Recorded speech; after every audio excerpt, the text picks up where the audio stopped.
बच्चों में भी ये चीज़ चलती है, अरे सर मेरी काफ खिंच रही है, मेरी हैमस्ट्रिंग खिंच रही है, ठीक हो जाएगा 2 दिन बाद। 2 दिन में ठीक नहीं हुआ, आपकी बॉडी तैयार नहीं है तो आप इस चीज़ पे ना जाएं। पहले आप बॉडी को तैयार कीजिए, एटलीस्ट 1 हफ्ता 1.5 हफ्ता, तब आप खेलने जाओ, आपको कुछ नहीं होने वाला, चाहे वीक में 2 बार ही खेलो। ओबियसली पैसा लेते हैं वो लोग, 5,000 6,000, इतना स्कूल फीस के बराबर। हाँ, हर आदमी सक्षम नहीं है देने के लिए, ठीक है। तो नॉर्मल बंदा खेल ही नहीं सकता। नहीं खेल पाएगा, क्योंकि फिटनेस अगर आपकी अच्छी है, आप कोई भी गेम अच्छा खेल सकते हैं, ओके। कोई भी गेम अच्छा खेल सकते हैं जो आपके रिक्वायर। प्लेयर खेल रहा है मेरे सामने, मैं बैठा हुआ हूँ, एकदम से उसने स्मैश लिया और उसका शोल्डर रुक गया। तो आपकी बॉडी को पहले लचीला बनाओ, फिर उसको मजबूत बनाओ, चीज़ों को जो ज़रूरत है। ओके। जैसे मैं बैडमिंटन ही खेलता हूँ, तो मुझे क्या क्या चाहिए मुझे पता है। चौथा क्वेश्चन, क्या बैडमिंटन में इंजरी के बाद कैरियर खत्म हो जाता है? नहीं, ऐसा नहीं है। अचानक से दर्द हो या चोट का दर्द हो, हमें याद आते हैं फिजियोथेरेपी, मगर इन फिजियोथेरेपिस्ट के बारे में आपको अभी तक कितना पता है? तो यही चीज आज हमारे इस वीडियो में आपको डिटेल में समझाई जाएगी। हमारे आज के गेस्ट हैं डॉक्टर विकास सैनी जी, जो कि खुद एक फिजियोथेरेपिस्ट भी हैं और उसके साथ साथ 16 साल का एक्सपीरियंस भी रखते हैं। तो इनसे हमने को सब कुछ जाना है और बिल्कुल डिटेल में। अगर आप भी इस वीडियो को पूरा देखेंगे तो काफ़ी चीज़ें आपको समझ में आएंगी।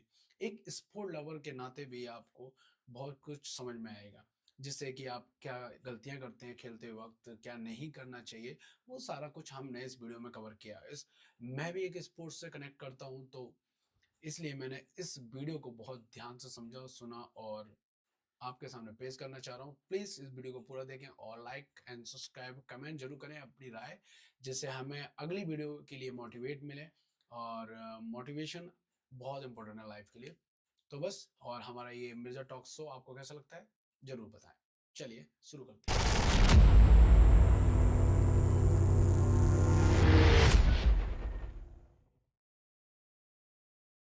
तो मैंने फिजियोथेरेपी ज्वाइन किया, तो मुझे पता भी नहीं था कि फिजियोथेरेपी होता क्या है। ओके। तो मेरे जो ब्रदर हैं बड़े, वो फिजिकल इंस्ट्रक्टर हैं, ओके। तो उनको थोड़ा बहुत आइडिया था कि फिजियोथेरेपिस्ट कुछ चीज़ है जो मेडिकल फील्ड से रिलेटेड है। तो उन्होंने मुझे प्रोसेस पे डाला, ठीक है। मैं कॉलेज गया, तब भी मुझे आइडिया नहीं था। फिर जब मैंने देखा कि मेरे जो सीनियर्स थे या जो और फिजियोथेरेपिस्ट थे जो मेरी नज़र में आ रहे थे, उन लोगों ने ऐसे ऐसे पेशेंट्स को देखते थे जो लकवे में आए हुए हैं, जिनको दर्द है, और वो तुरंत ठीक कर देते थे। उसके बाद हमने देखा हमारे इंडियन क्रिकेट टीम के ओके। फिजियोस को, कि उनके साथ तो एक फिजियो रहता है जो ऑन फील्ड ही उसको खिलाड़ी को ठीक करके वापस रिटर्न भेज देता है खेलने के लिए। तो कुछ नया दिख रहा था, मैंने कहा बहुत अच्छी चीज़ है, तो हम लोग धीरे धीरे घुसने लगे और अपने आप इंटरेस्ट बनने लगा फिजियोथेरेपी में। ओके। तो एक आपको ये क्या? था कि कुछ बहुत बड़ा काम है फिजियोथेरेपी का, जो तुरंत ठीक कर देता है, तुरंत उसको अपने गेम में भेज देता है, तो बहुत बड़ी चीज़ है। तो आपको इतने 16 साल हो गए इस फील्ड में आते हुए। हम्म।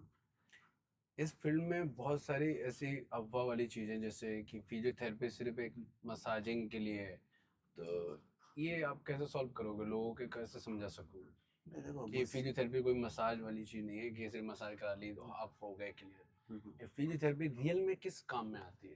देखो फिजियोथेरेपी और मसाज, हम्म। मसाज भी एक छोटा सा पार्ट है ओके। फिजियोथेरेपी का, जिसको हम अपनी टेक्निकली यूज़ करते हैं। MFR, फेशिया को रिलीज़ करना, ओके, ये मसल फेस को। क्या होती है? फेशिया फेशिया होती है हमारी मांसपेशी के ऊपर की लेयर, ओके। ठीक है। ज़्यादातर प्लेयर्स जब खेलते हैं और शुरुआत करते हैं और किसी दिन ज़्यादा खेल लेते हैं, तो हमें एक पेन फील होता है, कई बार हैमस्ट्रिंग में हो गया, क्वाड्रिसेप्स में, कि हम लोग चल नहीं पा रहे, हाथ लगाने पर भी दर्द हो रहा है, ओके। एक सोरनेस टाइप का। तो उसमें क्या होता है, जो फेशिया होती है मांसपेशी की लेयर, वो टाइट होने लग जाती है, ओके। ठीक है। तो हमारा काम है उसको रिलीज करना, उसको लूज करना, कि ऑटोमेटिक वापस ग्राउंड में खेलने चला जाए तुरंत। और ये पॉसिबल है तुरंत, मतलब कर सकता है फिजियोथेरेपिस्ट। तो मसाज एक पार्ट है फिजियोथेरेपी का, ओके। लेकिन फिजियोथेरेपिस्ट मसाज वाला है ये नहीं है। ऐसा कुछ नहीं है। नहीं, ऐसा कुछ नहीं है। हाँ, मसाज एक पार्ट है फिजियोथेरेपी का, लेकिन वो अपने टेक्निकल टर्म में कहें तो बहुत सारी चीज़ नाम है उस मसाज का, ओके। वो करते हैं, ऐसा नहीं है। जब फिजियोथेरेपिस्ट में भी मसाजेस होती हैं? मसाजेस होती है, वो पर्टिकुलर पॉइंट के लिए होती है, कि पॉइंट के लिए। मुझे किसी मसल को लूज करना है, या मुझसे कोई जॉइंट को खोलना है, तो ऑब्वियसली वो एक मसाज का छोटा सा पार्ट हम लोग यूज़ करते हैं। उसके बाद मूवमेंट यूज़ करते हैं, क्योंकि फिजियोथेरेपी कंप्लीट जो बना हुआ है वो मूवमेंट के ऊपर बना हुआ है, बॉडी के मूवमेंट के ऊपर, कि आप जैसा मूवमेंट करोगे उसको किस तरह से यूज़ करना है, ये फिजियोथेरेपिस्ट अपने आप करवा देता है। ओके। तो अभी आपने जब बोला कि क्विक ठीक कर देते क्विक हैं, रेस्पॉन्स। तो वो क्विक ठीक मतलब क्विक ठीक हो जाता है या उसके बाद नहीं नहीं नहीं, वो ठीक नहीं होता। अच्छा। पर क्या होता है, अर्जेंसी रहती है कि मुझे इस प्लेयर को अभी गेम में रखना है, ओके। क्योंकि उसका हाई पिक पे चल रहा है मैच और एकदम से वो इंजर्ड हो जाता है, ओके। तो साइकोलॉजिकली वो वीक हो जाएगा, ऑब्वियसली वो छोड़ देगा गेम, तो वीक हो जाएगा। तो फिजियोथेरेपिस्ट का एक वो रहता है कि हो रहा है कि हम लोगों को कैसे भी उसको ऑन फील्ड रखना है, चाहे वो इंजरी में हो, पर उसको वो मैच खिलाना है, क्योंकि मुझे उसके आगे का प्रोग्राम सेट करना है। साइकोलॉजिकली वीक होगा, फिजिकली वो ऑलरेडी टूट चुका है क्योंकि इंजर्ड है, ठीक ओके। है। और इमोशनली कि वो नेक्स्ट टाइम कब आएगा, क्योंकि उसको बहुत लंबा वेट करना पड़ेगा उस टूर्नामेंट के उस लिए, उस मैच टूर्नामेंट के के लिए। लिए, यस। तो फिजियोथेरेपिस्ट का ये काम है कि उसे तुरंत कैसे वापस ऑन फील्ड भेजना है कि वो अपना गेम खेल ले। तो इससे कोई इंजरी बड़ी नहीं होती है, जैसे कि अभी नहीं नहीं नहीं, वही काम फिजियोथेरेपिस्ट का होता है कि ओके। वो इंजरी बड़ी भी ना हो, उस इंजरी को वहीं पे रोक दे, स्टॉप कर दे कि वो उससे ज़्यादा ना बढ़े। तो जैसे हम लोग यूज़ करते हैं, टेप यूज़ करते हैं, ओके। ठीक है, एडेसिव जो टेप होती है जिसको लॉक कर देते हैं हम जॉइंट को, या मांसपेशी का मूवमेंट रोक देते हैं। ओके। ऐसे कुछ टेक्निक होती है जिसे तुरंत हम लोग रख के उसको खेलने के लिए भेज देते हैं।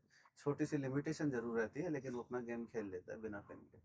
ओके, बिना पेन के। बिना पेन के। ओके। ये एक अच्छे फिजियोथेरेपिस्ट को किन किन स्किल की जरूरत होती है, क्या क्या जरूरतें होती है उसको? एक अच्छे फिजियोथेरेपिस्ट को, अगर हम लोग स्पोर्ट्स की बात करें, यस। तो स्पोर्ट्स में अगर प्लेयर का बायोमैकेनिक्स की वो उसको असेस करना सीखे। ओके। बायोमैकेनिक्स का मतलब होता है उसका बॉडी का मूवमेंट, ओके। उसके जॉइंट्स के मोशंस, कि कितना मुड़ता है। जैसे मैं ओके। अपने हिप की बात करूँ, मेरा हिप इतना ही मुड़ना है, नी इतना मुड़ता है, एंकल इतना मूवमेंट करता है, नेक इतनी मूवमेंट करती है, ये सारा बायोमैकेनिक्स के अंदर आता है। और किस तरह से वो अपनी बॉडी को यूज़ कर रहा है और कितना मोशन वो अपनी बॉडी में ला रहा है, ओके। ये सब फिजियोथेरेपिस्ट को पता होना चाहिए। दूसरा, असेसमेंट। असेसमेंट का मतलब होता है कि अगर मेरे पास मेरा क्लाइंट है, चाहे क्लाइंट है या स्पोर्ट्स पर्सन है, वो मेरे पास आया, वो मुझे कह रहा है कि सर मुझे घुटने में दर्द है। अब मुझे इतना आइडिया होना चाहिए कि उसके घुटने में दर्द है क्यों। ओके। मैं डायरेक्टली उसको ट्रीट नहीं कर सकता, क्योंकि मैं भी वो कोई फ्रैक्चर हो, मैं भी कोई लिगामेंट इंजरी हो, मैं भी कोई पुल हो, या मैं भी कोई और अंदर इंजरी हो, या कोई भी सॉफ्ट टिश्यूज का डैमेज हो, तो मुझे नहीं पता। वो असेस करना फिजियोथेरेपिस्ट का काम है, कि उस चीज़ को निकाले, चाहे वो लिगामेंट हो या फ्रैक्चर हो, उस चीज़ को कैसे आप आइडेंटिफाई करोगे, ये असेसमेंट आना ज़रूरी है फिजियोथेरेपिस्ट को। ओके, मगर एक तरह से पूरा स्कैन करना है पूरा स्कैन करना है, लेकिन उसके फिजिकली। फिजिकली। उसको हम एक्सरे नीड है तो करवाएंगे, और एल्स ज़रूरत नहीं होती फिजियोथेरेपी के अंदर, कि वो नॉर्मली उसको एक जनरली कुछ टेस्ट होते हैं जिसके अंतर्गत उसको ले आते हैं कि हाँ ये वाला टेस्ट हमें करना है, अगर ये होगा तो ये होगा, ये वाला टेस्ट करें तो ये मालूम कर सकते हैं। तो ये सब फिजियोथेरेपिस्ट को पता होता है, ओके। और वही फिजियोथेरेपिस्ट है जो ये सब नॉलेज रखता है। ओके। आप कि बचपन से जानना चाहूँगा कि आप बचपन से ऐसे डॉक्टर लाइन में आना चाह रहे थे, या आपका फैमिली बैकग्राउंड डॉक्टर लाइन में था, नहीं नहीं या आपने बस ऐसे ही मन बनाया है कि नहीं नहीं, मेरे घर में परिवार में या या ख़ानदान में कोई डॉक्टर नहीं है, ओ पहली चीज़। दूसरी चीज़ ये है कि हाँ, मुझे थोड़ा तो था कि यार कुछ नया इंस्पिरेशन नया। कहाँ से आई है मतलब? फादर, वही है मेरे फ्रेंड जो भी हैं, ओके। फ्रेंड भी हैं, फादर तो है ही अपनी जगह पे, ओके। रेस्पॉन्सिबिलिटीज़ उनकी देखते देखते उन्होंने बहुत कुछ सिखाया है। ओके। वो प्रिंसिपल रहे हैं अपने टाइम के, रिटायर्ड हैं अभी। ओके। तो ये था कि हाँ मुझे डॉक्टर बनना है, पर ये था मैं भी पढ़ाई में इतना ज़्यादा होशियार नहीं था कि मैं एमबीबीएस करके वहाँ चला जाऊँ, ये कर लूँ, नहीं था। साइंस ली, उन्होंने दिलाया साइंस ले, अच्छा ठीक है, थोड़ा बहुत तो पढ़ने में थे हम लोग अच्छे, पर फिजियोथेरेपी में घुसना था, ये मुझे नहीं पता था कि वो फिजियोथेरेपी में ही जाना है। ओके। मैं ये पता था कि ये डॉक्टर था बस बनना डॉक्टर है। बनना है, लेकिन ये नहीं पता था कि मुझे फिजियोथेरेपी में जाना है तो या। कोई ये ऑटोमेटिक सेलेक्ट होते हैं या कुछ रिजल्ट से नहीं सेलेक्ट नहीं, होते हैं, पहले कैसे? तो ये डायरेक्ट एडमिशन हुआ करते थे फिजियोथेरेपी के, ओके। ठीक है। डायरेक्ट एडमिशन से मतलब होता है, अब तो बहुत सारे कॉलेज है, जब मैं एडमिशन लेने गया राजस्थान में एक सिंगल कॉलेज नहीं था, ओके। राजस्थान में कोई कॉलेज नहीं था। मैं यहाँ से साउथ गया, ओके। वहाँ थे कॉलेज, 12-13 कॉलेज थे। जो सबसे पुराना कॉलेज है मेरा ही था, फर्स्ट कॉलेज था कर्नाटका का। उसमें एडमिशन लिया, शुरू की पढ़ाई। बहुत अच्छे मेंटर भी मिले। ओके। मेंटर्स जो सिखाते हैं हमें यस। जीना करना। बहुत सारे सीनियर्स मिले, बहुत दोस्त मिले, जो धीरे धीरे हम लोग अपना ग्रोथ करते रहे। तो मैंने अपना बैचलर और पीजी वहीं से किया, साउथ से। साउथ से किया। ओके। वहाँ का और यहाँ का जो लेवल अगर मैं देखता हूँ, बहुत डिफरेंट है। लेवल किस वे लेवल में? से मतलब चाहे एजुकेशन से ले लो, ओके। चाहे स्टैंडर्ड से ले लो, ओके। और ट्रांसपेरेंसी जो चाहिए हमें हम्म। क्लाइंट और थेरेपिस्ट के बीच में, वहाँ से वहाँ का मुकाबला नहीं है। मतलब इस बारे में जरूर जानना चाहूँगा, हाँ, मतलब क्या ट्रांसफर, क्या मतलब यही क्या? है कि यहाँ अभी नॉर्मल ऐसे हो गया है फिजियोथेरेपी, जैसे नॉर्मली ना ग्रेजुएशन कोर्स हो गया है, ग्रेजुएट करना है। ठीक है, वहाँ थोड़ा स्टैंडर्ड है, आपको हर चीज़ सिखाई जाती है, ओके, हर समझ। चीज़ तैयार कराई जाती है, सामने ऑन ऑब्जर्वेशन होता है, आपकी ड्यूटीज़ के टाइम पूरे होते हैं, ओके। सब चीज़ अच्छा है। यहाँ पर वो मैंने अभी तक मिला नहीं है, लेकिन हाँ जो अभी नेक्स्ट जो सिनारियो अभी चल रहा है मेरा, नेक्स्ट ईयर से फिजियोथेरेपी को भी नीट के अंडर ला दिया गया है। ओके। ठीक है, जैसे एमबीबीएस होता है, हाँ, नीट। वैसे ही अब फिजियोथेरेपी भी उसके साथ इंक्लूड हो गया है। इस साल जनवरी से वो सेशन शुरू हो जाएंगे। ओके। तो आपको कोई स्पेसिफिक गेम सेलेक्ट है या सारे स्पोर्ट के? सारे स्पोर्ट्स, एक भी ऐसा कोई गेम नहीं है जिसके साथ फिजियोथेरेपिस्ट का होना ज़रूरी नहीं है, ओके। सिवाय इंडोर। इंडोर में क्योंकि उनकी फिजिकल एक्टिविटी नहीं होती है, अच्छा। बाकी सब में फिजियोथेरेपिस्ट। और इवन कि अब तो ये मानता हूँ कि हर आदमी को फिजियोथेरेपिस्ट की ज़रूरत है, कौन सी बात? चाहे वो बचपन बच्चे से लो या बुढ़ापे के अंदर, सभी को ज़रूरत पड़ती है एक बार लाइफ में, और पड़ती है। आपने फिर कैसे सोचा ये बीएसएम न्यूरो खोलने का, मतलब क्योंकि अगर आप चाहते हैं गवर्नमेंट में भी गवर्नमेंट में इतना इसका अभी तक वो अवेयरनेस नहीं थी कि इतना फिजियोथेरेपिस्ट काम करता है, जो अब आने लगी है, जो उस समय नहीं थी। अब तो मेरी एज भी काफ़ी हो गई, तो मैं अप्लाई भी नहीं कर सकता, चलो गवर्नमेंट में जा भी नहीं ओके। सकता। पर यह है कि मैंने जब सेंटर खोला 2010 के अंदर, हम्म। तो वही चीज़ मैं मुझे फेस करनी पड़ी कि फिजियोथेरेपिस्ट है क्या। जैसे वो लोग जानते ही नहीं थे, मैं ऐसा लगता था कोई अनजान है, अजीब सा कोई कोई कोर्स करके आ गया, और वो थेरेपिस्ट वो जो भी क्लाइंट आते थे, आप करते क्या हैं, आप ही हाथ पैर हिलाते हो, इससे क्या होगा। क्या हो? फीस अगर मांगूँ तो मुझ पे चढ़ जाते हाथ लगाने के, क्यों पैसे देना है, ये तो कोई भी करा देगा, ये तो मेरा बेटा ही करा देगा। ठीक है सर, तो थोड़ा सा डाउन होने लगा था मुझे कि मैं आ कहाँ गया। फिर जब 6 महीने 12 महीने गुजरे, कुछ क्लाइंट अच्छे होके गए, ओके। उनके थ्रू 10 क्लाइंट और अपने आप आने लगे, अच्छा। 10 के थ्रू 50 आने लगे, बहुत 50 के थ्रू पॉजिटिव। 100 आने लगे, और आज ये है कि 100+ हम लोग चल रहे हैं ओके। Daily cases, okay. जिसमें बच्चे, जन्म से वाले बच्चे भी हैं ओके। और बूढ़े भी हैं, जो बेड पे पड़े हैं वो लोग हैं। उनकी क्या ट्रीटमेंट रहता है? ट्रीटमेंट डिपेंड करता है उनकी कंडीशन क्या है, ओके। क्योंकि फिजियोथेरेपी अगर मैं देखूँ बहुत बड़ा है, बहुत बड़ा है। ओके। ये स्पोर्ट्स तक ही रुका हुआ नहीं है, ओके। ये बच्चों में भी है, पैदा होते ही शुरू हो जाती है फिजियोथेरेपी, ऐसे भी बच्चे हैं। ओके। कुछ स्पोर्ट्स वाले हो गए, यंगस्टर टीनेज वाले, उसके बाद एजेड वाले हो गए जो दिन भर चेयर पे काम करते हैं, बैंक वाले, ओके। वाइट कॉलर जॉब वाले जितने भी हैं वो सब फिजियोथेरेपी की नीड में हैं। उसके बाद बुढ़ापे में जब वो थोड़े से डाउन है, घुटने दर्द कर रहे हैं, मैं चल नहीं सकता, मैं जा नहीं सकता कहीं, बेड पे पड़े हैं, उनके लिए फिजियोथेरेपी ज़रूरत है। तो फिजियोथेरेपिस्ट का तो ये हो गया कि आपका घर का परिवार का सदस्य बन गया, कि दिन भर चाहिए ही चाहिए कोई एक आदमी, फैमिली फैमिली मेंबर हो गया। फैमिली मेम्बर हो गया। ओके। तो इसमें आप इतने 16 साल का एक्सपीरियंस हो गया इसका, तो इसमें आपको ऐसी कौन सी जो गलत फहमियाँ हैं जो लोगों के अंदर पल रखी हैं ऐसे, अभी तक आपको क्या लगा अभी इतनी टॉप दो गलत तीन? फहमी ये है कि, गलतफ़हमी देखो सर सभी को है, वैसे सब जो सोचने की बात आती है वो ये है कि हर आदमी जानता है मैं अपने आप ठीक हो जाऊँगा, चाहे वो कोई सी बीमारी हो। ओके। ठीक है, आज टीनेज है, बच्चे हैं, बच्चों में भी ये चीज़ चलती है, अरे सर मेरी आँख खिंच रही है, मेरी हैमस्ट्रिंग खिंच रही है, ठीक हो जाएगा 2 दिन बाद। 2 दिन में ठीक नहीं हुआ, फिर क्योंकि वो कंटिन्यू खेल रहे हैं। ओके। ठीक है, तीसरे दिन नहीं ठीक हुआ, चौथे दिन ठीक नहीं हुआ, अब वो बढ़ता गया। तो ये एक गलतफहमी है कि अगर मुझे कुछ है इंजरी, छोटा-सा पेन है या कुछ भी है, एटलीस्ट वंस एक बार आप फिजियोथेरेपिस्ट को असेस करवा लीजिए कि वो हुआ क्यों है। हुआ क्यों? यही चीज़ बड़ों में है, व्हाइट कॉलर जॉब वाले जिनकी मैं बात कर रहा हूँ। ओके, बैंक में बैठे हैं, पूरा दिन सुबह 9 टू 7, 8, 9, 10 ये जॉब आवर्स होते हैं उनके, ओके, ठीक है। कंटिन्यू कंप्यूटर पे काम कर रहे हैं, शाम को जब वो घर जाते हैं तो यूँ सीधे भी खड़े नहीं हो सकते, पैर खींच रहे हैं, गर्दन दुख रही है।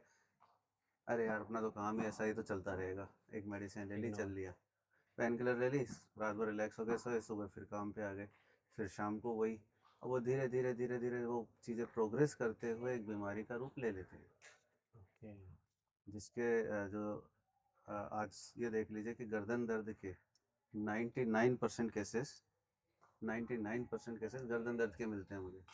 क्या वजह क्या होती है वैसे mostly? Long sitting computer, mobile, आप दिन भर मोबाइल में शेयरिंग देख रहे हैं, बार बार रील्स पे चल रहा है, दिन भर निकल गया 1 घंटा 2 अच्छा, घंटा, पर लेटे हैं या? आपके स्क्रीन टाइम का पता ही नहीं है। ओके, आप 5 घंटे से ज़्यादा स्क्रीन टाइम दे देते हो, आपकी गर्दन डैमेज है।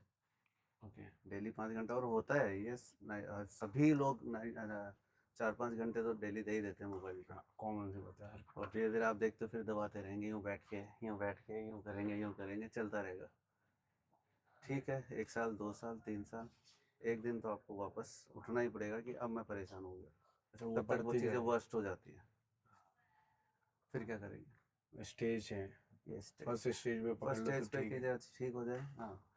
ये है कि आप फिजिकल एक्टिविटी कर रहे हैं तो बहुत बढ़िया बात है कि आप यूज़ कर रहे हो अपनी बॉडी को, आप यूज़ ही नहीं कर रहे हो तो आप तो बिल्कुल खत्म हो।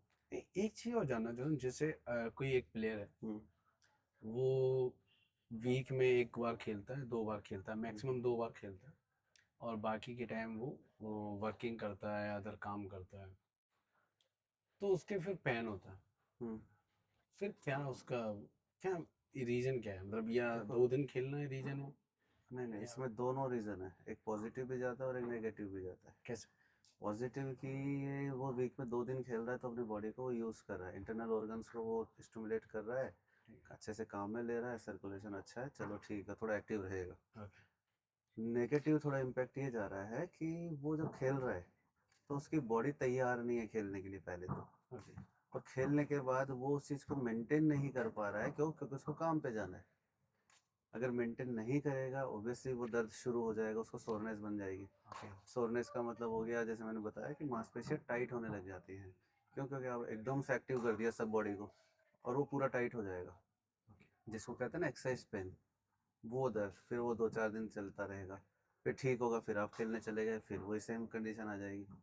ठीक है, अगर आपकी बॉडी तैयार नहीं है तो आप इस चीज़ पे ना जाएं, पहले आप बॉडी को तैयार कीजिए, एटलीस्ट 1 हफ्ता 1.5 हफ्ता, तब आप खेलने जाओ, आपको कुछ नहीं होने वाला, चाहे वीक में 2 बार ही खेलो। ये तैयारी में आप क्या क्या चीज मानते हो? तैयारी में ये हो गया कि आपका वार्म अप सेशन, ओके, ठीक है, आपका ये फ्लेक्सिबिलिटी जॉइंट की, ओके, ओके, ठीक है, बॉडी आपके जॉइंट पूरे प्रॉपर मूवमेंट पे, थोड़ी सी स्ट्रेंथ ओके, अगर आप ले रहे हैं डेली, तो 1.5 हफ्ते के बाद आप तैयार हैं खेलने के लिए।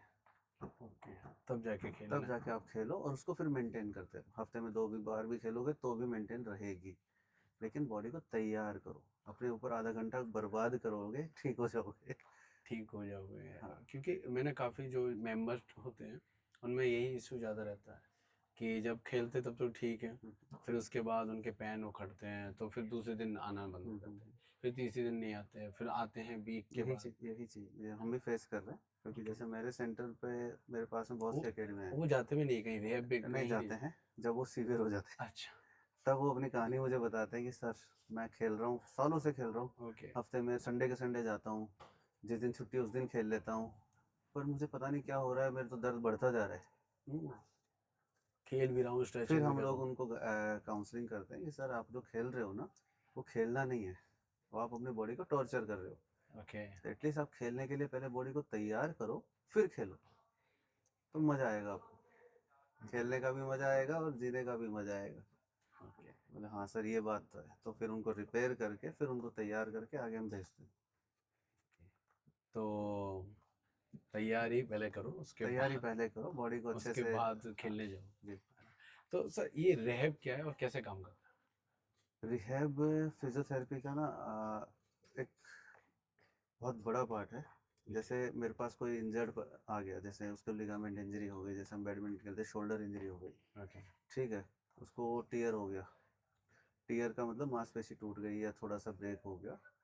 तो क्या होता है, हम लोगों का काम होता है जब वो आता है तो हम उसको रेस्ट देते हैं, जैसे डॉक्टर सजेस्ट करते हैं, ठीक है। ठीक है, उसको रेस्ट देना, मूवमेंट नहीं देना, कि मूवमेंट करेगा तो ऑब्वियसली वो और ज़्यादा इंजर्ड हो जाएगा, ठीक है।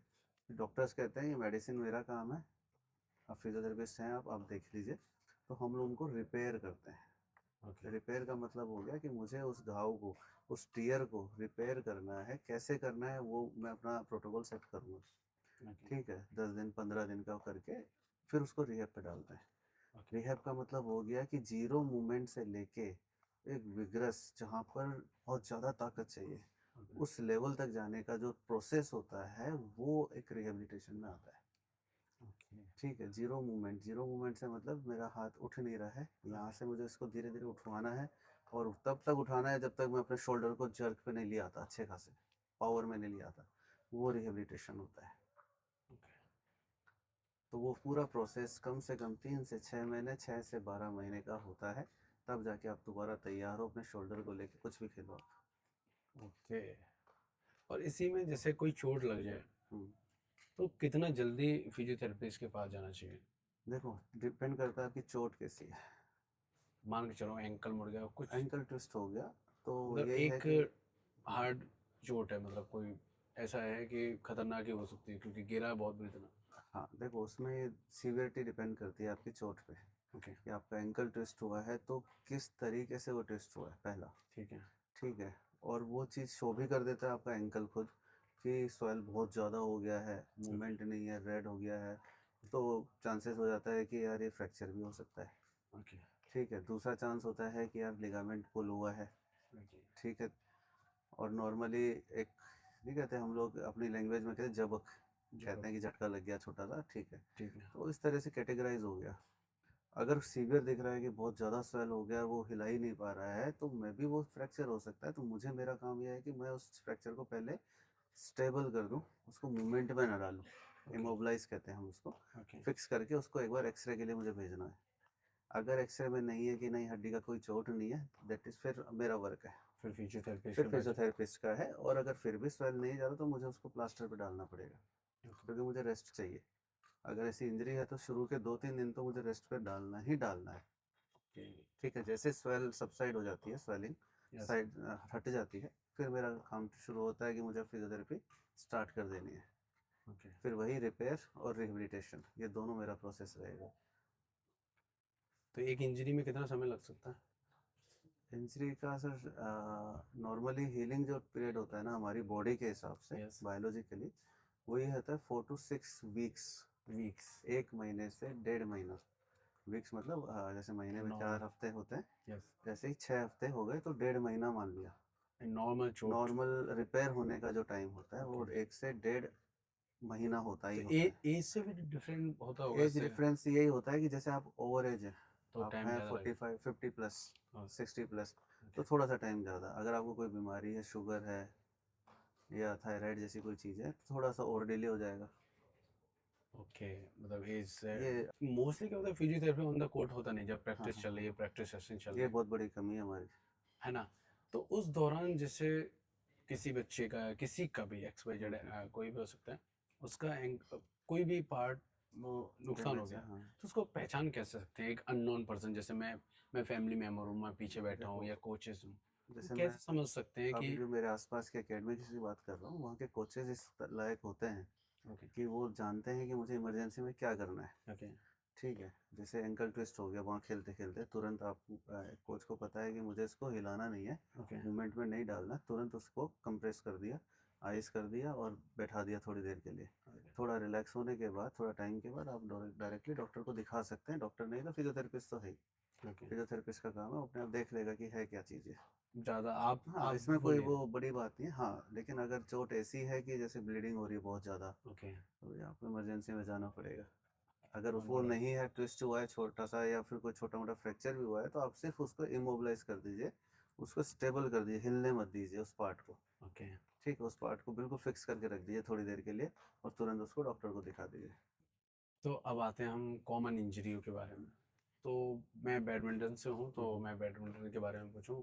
अभी तक आपको बैडमिंटन प्लेयर को से क्या क्या कॉमन इंजरियां आई हैं जो आपके सामने आई हैं? मतलब ये तो होती हैं बैडमिंटन प्लेयर बैडमिंटन की सबसे कॉमन इंजरी आती है एंकल, को। एंकल। शोल्डर।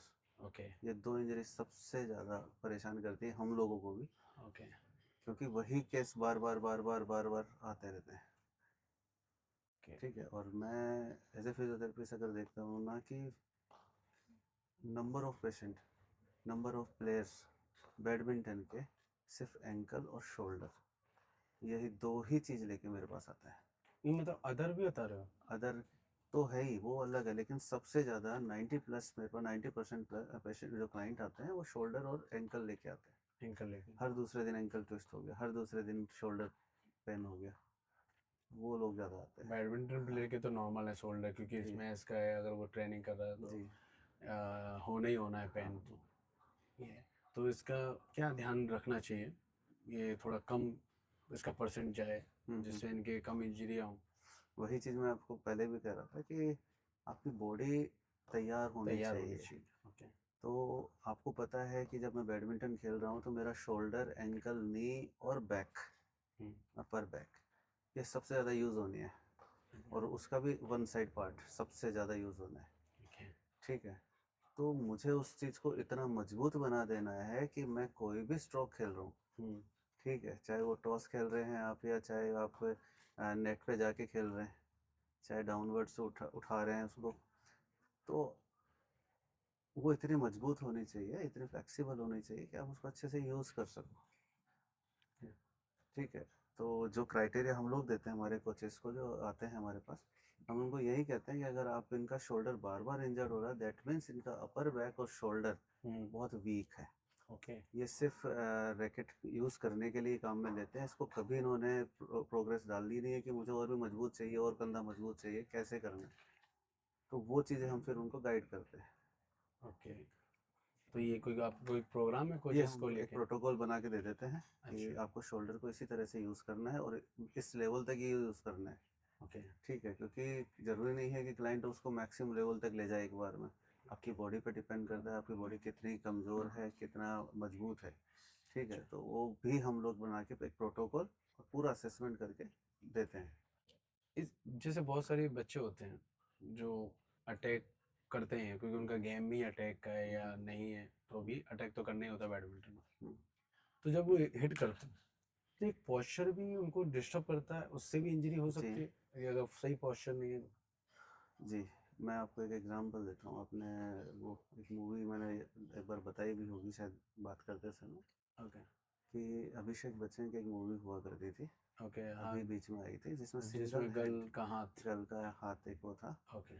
वो क्रिकेट खेलती थी, वो बैट्समैन हुआ करती थी, मैच पूरी मूवी में तो वो बैट्समैन थी। ओके। सडनली उसका हाथ लॉस कट कर हो देता है, मतलब कट जाता है। गया। ओके। अब उसके पास ऑप्शन रहता है राइट हैंड, राइट सिर्फ हैंड। एक। ओके। अब वो राइट हैंड का मोमेंटम इतना नहीं बनता कि वो बॉल कर सके ढंग से, या खेल सके, कुछ भी नहीं कर सकते उस राइट हैंड से। तो वही चीज़ है कि वो अपने बायोमैकेनिक, जो बायोमैकेनिकोलॉजिस्ट जो होते हैं या हम्म। फिजियोथेरेपिस्ट जो है उसके पास जाती है। ठीक है, तो वो थोड़ा सा एक आइडिया देता है कि अगर आप अपनी बॉडी को इस तरह से ट्विस्ट करके यूज़ करते हो तो आपकी स्पीड बन जाएगी बॉल की, लाइक ऐसा कुछ सजेशन उसने किया और उसने अप्लाई किया। ओके। ठीक है, तो वो मोमेंटम होता है, मूवमेंट के साथ, आपके शोल्डर मूवमेंट के साथ आपकी बॉडी का जो मूवमेंट है वो उसने साथ में जोड़ दिया, ओके। तो ऑटोमेटिक आपकी स्पीड बढ़ गई। ठीक है, अब आता है बैडमिंटन के अंदर।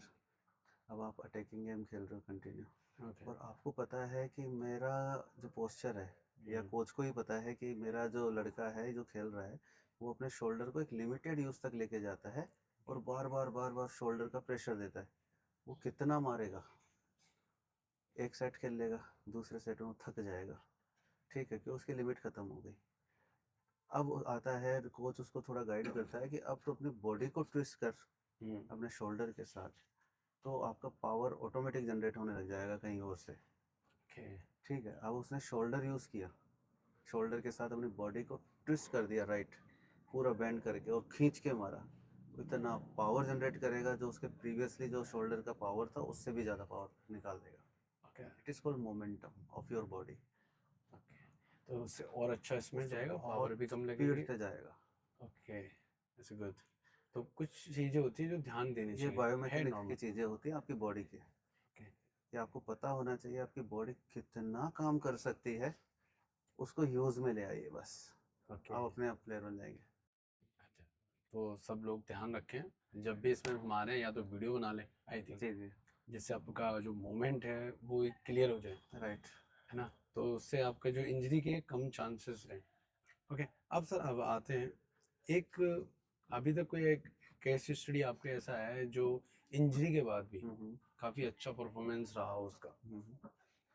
नहीं देखो, मेरे पास तो बहुत से आते रहते हैं। ओके। मैं आपको जनरली जो आप लोगों की नज़र में भी है, ओके। मैं आज बोलता हूँ बुमराह की बात, ओके। क्रिकेटर की। ठीक है। एकदम सडनली लास्ट ईयर वो बिल्कुल गायब थे, ओके। गायब थे। क्रिकेट नहीं खेल रहे थे, ना टेस्ट, ना वनडे, ना 2020, कुछ नहीं खेलने आए। क्यों? रिहैब में थे? जी, वो कंप्लीट रिहैब में थे पूरे 9 मंथ। Oh my. ठीक है, उनको बैक इंजरी हुई थी लास्ट वर्ल्ड कप में। ओके। ठीक है, वर्ल्ड कप के बाद वो इंजर्ड हो गए थे, उनको खेलने की हिम्मत नहीं थी।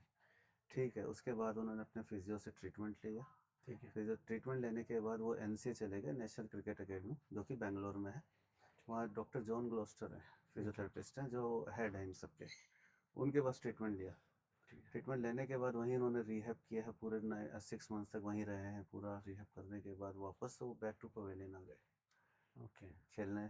आज वापस शुरू कर दिया उन्होंने अपना क्रिकेट। तो ये एक छोटा सा एग्जांपल है कि अगर आप रिहैब ले रहे हैं complete, okay, complete. Complete rehab ले रहे हैं, आप तैयार हैं वापस गेम के लिए। ऐसे भी क्लाइंट है आपके कि रिहैब आधा छोड़ के चले जाते हैं कि अब घर कर लें? बहुत से, देखो उनकी भी गलती नहीं है। कि क्या माइंडसेट, क्या माइंड माइंडसेट सेट होता है, क्योंकि बुमराह बहुत बड़ा सेलिब्रिटी है आज। है? ओके।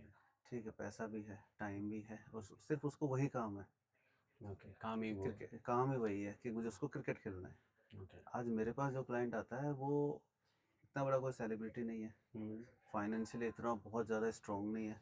ओके। तीसरा तीसरा काम उसको और भी है, क्योंकि उसको अपना काम, घर का खर्चा भी चलाना है। ठीक है। तो उसके साथ बहुत सारे इश्यूज हैं, तो ऑब्वियसली वो लंबा नहीं ले सकता। पर हम लोग उनके लिए भी ना एक प्रोटोकॉल सेट कर देते हैं कि ठीक है। एटलीस्ट आधा घंटा आपको ये घर पे अप्लाई करना है, और इसी तरह से रहना है। और यही है कि 10 दिन, 15 दिन या 20 दिन एक बार मुझे ज़रूर दिखा के जाना है, ऑब्जर्वेशन में रहना ज़रूरी है आपका। ओके, फिर इस भी आप तरीके उस से हम हिसाब से लोग मैनेज कर कर सकते लेते हैं। हैं। ओके, तो बहुत ज़्यादा डिफिकल्ट है, मतलब एंड ऑफ द सीन ये आ जाता है कि मनी को लेके आ जाता है मनी को लेके हम किसी भी कि गेम की बात कर रहे हैं, चाहे वो बैडमिंटन ले लो, जो सबसे महंगा गेम है मेरे ख्याल से, हाँ ऑफ कोर्स, है ना, सबसे लगता महंगा है गेम इजी है। गेम है बट इजी गेम बहुत है, महंगा होता जा सबसे रहा महंगा गेम है मुझे जो लगता है। है। नहीं, होता ही जा रहा है। हाँ, क्योंकि मैं अपनी बेटी की बात करूँ, वो उसको हम लोग हाँ, आपकी तो कराते बेटी रहते हैं। भी जी जी। बैडमिंटन में भी। तो बहुत महंगा गेम है बाकी क्रिकेट से। ओके, एक बेटी से आते हैं, आप एक फादर भी हैं अपने, जी। और वो भी स्पोर्ट में आप खिला रहे हैं बैडमिंटन में। तो आपको क्या लगता है बैडमिंटन में अभी तक आपने बेटी को खिलाया है, उसकी एज समथिंग अंडर 10, एज 11? हाँ, अंडर 10। हाँ, तो क्या आपको उसमें लगता है कि बैडमिंटन में मैंने डाला तो है बट कहीं ना कहीं कुछ चीज़ें आपको मिसिंग लगती हैं ऐसे? जी, ये बात तो सही कह रहे हैं कि मुझे। ऐसे पेरेंट्स के नाते मैं हाँ, पूछ रहा हूँ, पेरेंट्स अभी के आप नाते ऐसे मैं। नहीं डॉक्टर नहीं हैं, आप बिल्कुल नए हैं बैडमिंटन में, हम्म, तो क्या क्या देखो, फील आता है? पहली चीज़ है कि आपके पास सोर्सेज नहीं है। ओके। सोर्सेज के बाद आपके पास फैसिलिटी नहीं है। ठीक है। ठीक है, फैसिलिटी के बाद ये हो गया कि आगे फ्यूचर क्या। फ्यूचर क्या है? मेरे लिए सवाल है, ऑब्वियसली मेरी बेटी है तो उसका फ्यूचर क्या होगा। क्या होगा? ठीक है, अभी मेरे पास सोर्स है, चलो ठीक है, मैं अर्निंग हूँ, अच्छा, मैं खिला सकता हूँ मेरी बेटी को। यस। ठीक है, दूसरा ये है कि उसका सिनेरियो कैसा चल रहा, सोर्सेज जिस फैसिलिटी की बात करते हैं। मैं आज स्टेबल हूँ, मैं फिजियो हूँ, तो मेरी बेटी के साथ मैं खड़ा हूँ। ओके। ठीक है, मैं उसके कोच के साथ खड़ा हूँ, उसके साथ कोच भी खड़ा है। ठीक है, साइकोलॉजिस्ट भी खड़ा है, डाइटिशियन भी खड़ा है, क्योंकि वो सब मेरी टीम में है। मुझे ओके। पता है मेरे साथ के हैं, तो वो उसका ध्यान रख लेंगे। तो ये मेरी बेटी के लिए तो हो गया। लेकिन अब इसके आगे फ्यूचर क्या। फ्यूचर। फ्यूचर में, ठीक है, मैक्सिमम जो लोग सोच रहे हैं ये है कि हमें एक सर्टिफिकेट मिल जाए, स्टेट खेल लें, नेशनल खेल लें, मिल जाए नौकरी में काम आ जाएगा। ओके। यही मैक्सिमम लोगों की सोच है जो मुझे दिखती है यहाँ पे, जिनमें कितने पेरेंट्स से मैं मिलता हूँ। लेकिन मेरी सोच ये नहीं है। मुझे लगता है कि बेटी को फिट भी रहना है ना, ओके। तो आपको खेलना है। ठीक है। एटलीस्ट 2 घंटे डेली खेलना है, कि आप हमेशा फिट बने रहो। आगे भविष्य में आपको ये समस्या नहीं आए कि मुझे कोई बीमारी है, मुझे कोई दर्द है, कोई और कोई बीमारी लग चुकी है, ओके। वो नहीं चाहिए। ना मुझे उसको चैंपियन बनाना है, ऐसा क्यों चैंपियन बनना ही बनना है, नहीं। वो तो एक हिस्सा बना वो एक दिया हिस्सा बना दिया कि वो चलते चलो। इस बहाने वो अपने मेंटली स्टेबल रहे, स्ट्रोंग रहे, फिजिकली स्ट्रोंग रहे, दैट्स इट। तो ये बहुत सारे पेरेंट्स होते हैं, वो उम्मीदें लेके आते हैं, जैसे कोई 11 साल की है, 12 साल के बच्चे हैं, तो उम्मीदें तो आपको पता ही है एज ए चैंपियन बनाने के लाता है। तो कहीं ना कहीं उनको ऐसा लगने लगता है, एक साल मैक्सिमम, एक साल भी नहीं, मैं तो 6 महीने मानूंगा, तो 6 महीने के बाद वो बहुत ज़्यादा अपसेट होने लगते हैं। ऐसा होना चाहिए, जैसे आप तो काफ़ी। नहीं, मैंने आपको अभी कहा कि हमारे पास सोर्सेज नहीं है, ओके। ठीक है। आज मैं फैसिलिटी नहीं है, सोर्सेज का मतलब हो गया कि आपके पास एकेडमी है, ओके। ओबियसली पैसा लेते हैं वो लोग, जाहिर सी 5,000 6,000, इतना स्कूल फीस के बराबर हाँ। हर आदमी सक्षम नहीं है देने के लिए, ठीक है। तो नॉर्मल बंदा खेल ही नहीं सकता। नहीं खेल पाएगा, क्योंकि ये तो गवर्नमेंट को सोचना है कि हमें इस तरह से सोर्सेज देने ज़रूरी हैं कि ओके। थोड़ा सा सस्ता रहे कि बच्चे खेल सकें, ठीक है। ओके। तो इतना महंगा, उसके बाद उसके साथ आना जाना पेरेंट्स का बच्चे को, उसके बाद उसका खाना डाइट देखना, ओके। उसको जो चीज़ें चाहिए वो सब उसको प्रोवाइड कराना, तो आपका ये खर्चा स्कूल फीस से बहुत ज़्यादा हो गया। ओके। अब क्या करेंगे, ये तो है। ठीक है। फिर फ्यूचर, कोई स्टेबिलिटी नहीं है। ठीक है। हर आदमी चाहता है मैं मेरा बेटा चाहे जाए जाए, ऐसे हर आदमी का मतलब हो गया कि हर एकेडमी में 100 बच्चे हैं, 100 के बच्चे पेरेंट्स चाहते हैं कि मेरा बच्चा चैंपियन बन जाए। कितनी एकेडमी अपने राजस्थान में? 100-200 तो होंगे। 200। हाँ। कितने लोग हो गए चैंपियन 200। चैंपियन एक साथ? 2,000 से 200 भी ऊपर। मान लो, मतलब 200 हाँ, एकेडमी, 200 ही एक एक बच्चे भी करेंगे तो कहाँ है 200, मैं तो तीन सब, चार होते मैं हैं। तो हर पेरेंट्स चाहता है ना, मैं तो हर हाँ। पेरेंट्स की बात कर रहा हूँ कि हर पेरेंट्स चाहता है कि मेरा बच्चा चैंपियन बन जाए। सेम ऐसे ही पढ़ाई में सब ऐसे ही आईएएस पढ़ाई में बनना चाहता है, चाहते हैं। पॉसिबल नहीं है। पॉसिबल तो नहीं। आपको ये कड़वा सच तो रखना पड़ेगा कि अगर मेरा बच्चा मेहनती है, या तो अच्छा टैलेंट है अपने खेलता का। है, टैलेंट है, तो मेरा बच्चा जाएगा, ओके। तो उसको कोई नहीं रोक सकता। ओके। ओके, मतलब आप कोशिश करते रहो, आप अपने काम में लगे, वो जी, ये मत सोचो कि चैंपियन बनने के चैंपियन बनना लिए है, क्योंकि वो मैंने, एक लाइफ टाइम के लिए हाँ, आपको एक एक सीख चीज़ मिलती और है। मैंने नोटिस की जो पेरेंट्स की है, हम्म। कि बच्चे की एजुकेशन छुड़वा के, ओके। पढ़ाई छुड़वा के, वो कहते हैं कि हमें गेम ही खिला दो, बैडमिंटन में बना दो, चैंपियन बनना है, कुछ कर लेगा, ये कर लेगा। आपने उसको उसका बचपन का जो अधिकार है एजुकेशन का वही छुड़वा दिया।